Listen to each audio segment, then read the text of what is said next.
Welcome in, Bills Mafia. Welcome back to another edition of the Go Bills podcast presented by GoBillsPodcast.com. I'm your host and founder of the page, Brett McDurphy.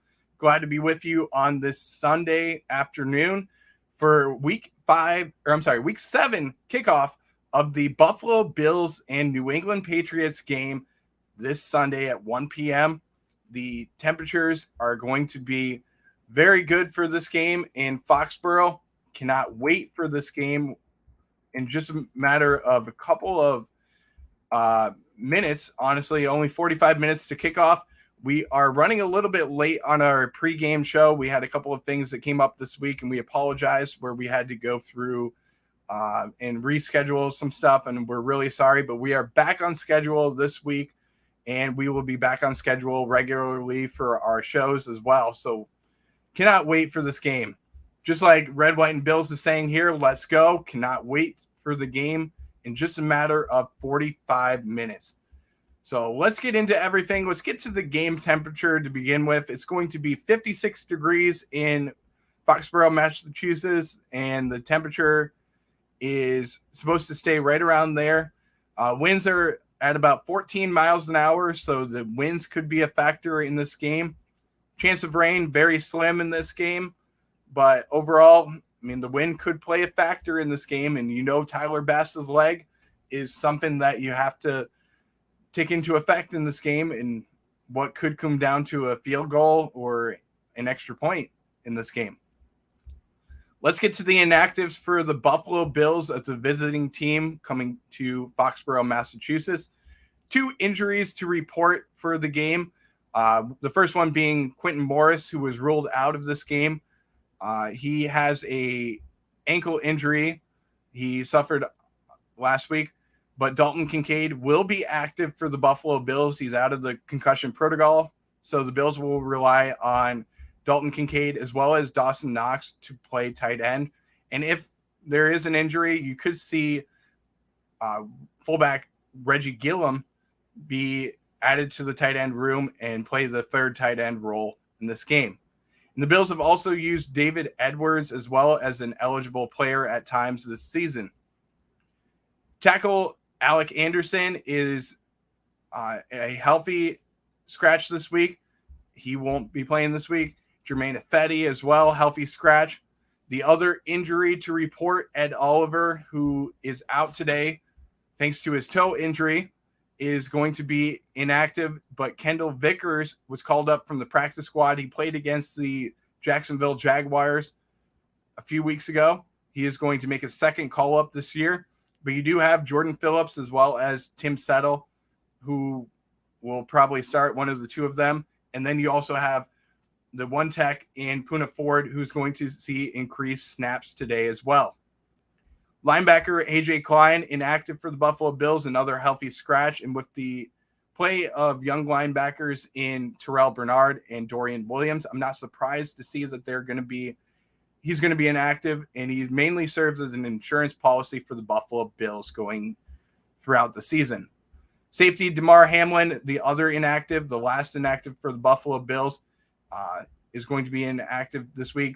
And with Cam Lewis having a shoulder injury, it was questionable to see whether Hamlin or Lewis would be the one that was going to be inactive, but it looks like Lewis is fine with the shoulder injury, and he is going to serve as the backup slot corner position, as well as the fourth safety on the Buffalo Bills, barring any injuries, and he also plays a key role in the special teams game as well.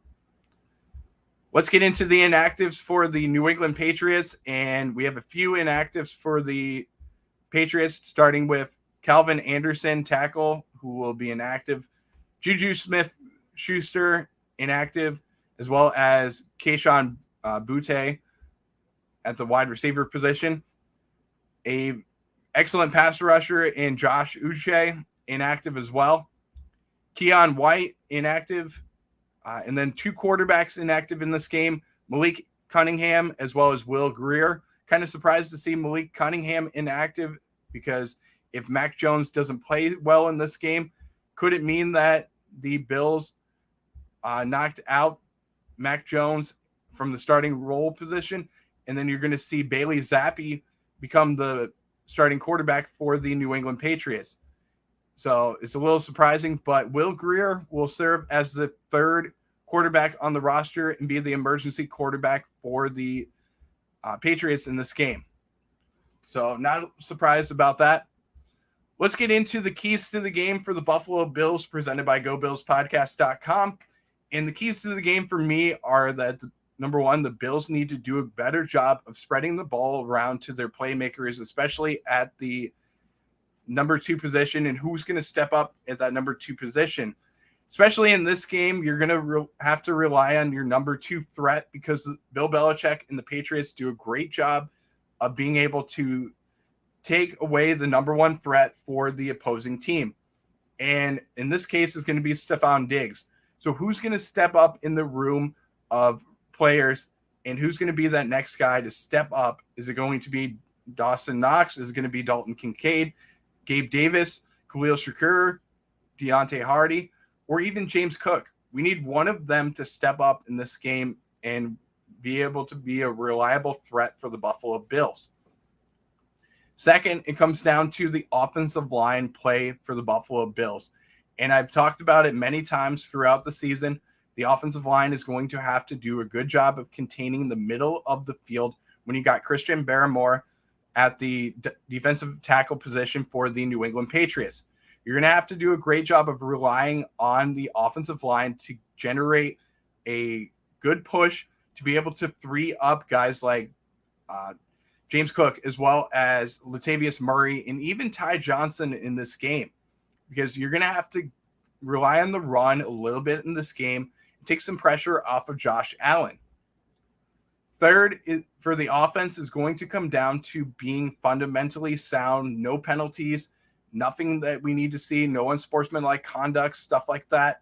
We need to see a great job from this unit, and they need to get on the same page to start the game, and they need to start off a little faster than what we're seeing. I wouldn't be surprised today if we saw a little bit of no-huddle offense from the Bills. I think that that's going to be a great way of really setting the tone for what the Bills want to run this week, and maybe playing a little faster will help Josh Allen just shake off the bugs early on in the game. As far as the defense goes for the Buffalo Bills, it really comes down to getting to Mac Jones and putting pressure on him. When he's under pressure, at times he tends to make mistakes, and that's where the Bills should capitalize in this game.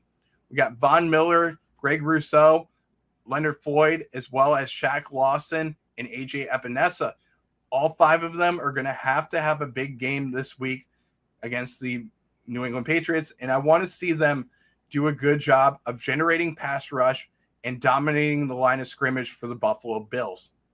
And then in the middle of the field, it comes down to Poona Ford and Jordan Phillips, as well as Tim Settle. We need to see more from them to be able to get some pressure in the backfield and be able to, on run plays, be able to contain the line of scrimmage in the middle of the field so that guys like Terrell Bernard as well as Dorian Williams can get into the backfield and stop the running backs of the New England Patriots. You got a 2-headed tandem in Ramondre Stevenson as well as Ezekiel Elliott, who are both really good running backs, and they're bruising running backs that can break tackles as well as take it to the house when they want to. Ezekiel Elliott's more known as the goal line back, so you're going to see him at times when they're in the red zone be in there, and he's going to make an impact if the Bills are tackling in this game. So it comes down to, for me, on defense, getting to the quarterback, number 1, and then also getting tackles and not miss tackling in this game. You got to wrap up the big running backs and hit them up high as well. As far as the wide receivers go, the wide receivers for the New England Patriots don't really scare me in this game. In fact, I would rather the Bills stop the run and then let Mac Jones try and pass on us. That's going to be an area where the Bills are going to have success. The one player that has been a reliable threat for the New England Patriots has been Hunter Henry, who is a really good red zone threat for the New England Patriots, and that's going to be the number 1 player to stop in the passing game for the Buffalo Bills. Got to put somebody on him, and it's going to have to probably be a safety like Micah Hyde or Jordan Poyer. So whoever's going to be on him is going to have to really become a guy that's going to be right on him and really relying on their instincts to be able to break up passes. It's going to be a fun day for the Buffalo Bills, and I cannot wait to get into this game. We're going to keep it a little short today just because we do have to drive to our destination of where we're going to watch the game. So we would like to thank everyone for watching, number one. And don't forget to like, subscribe, follow us on all our social media platforms. You can find us on YouTube, Instagram, Facebook, TikTok, Twitter, as well as Threads. And we're also on our website, gobillspodcast.com. Click on over to the website. You can find all of our upcoming shows throughout the week that will be redone after the conclusion of the New England Patriots game tonight. And we will also have our halftime show as well as our post-game show immediately following the game against the New England Patriots. This has been the Go Bills podcast. We will see you next time for another edition of the Go Bills podcast. Until then, Go Bills.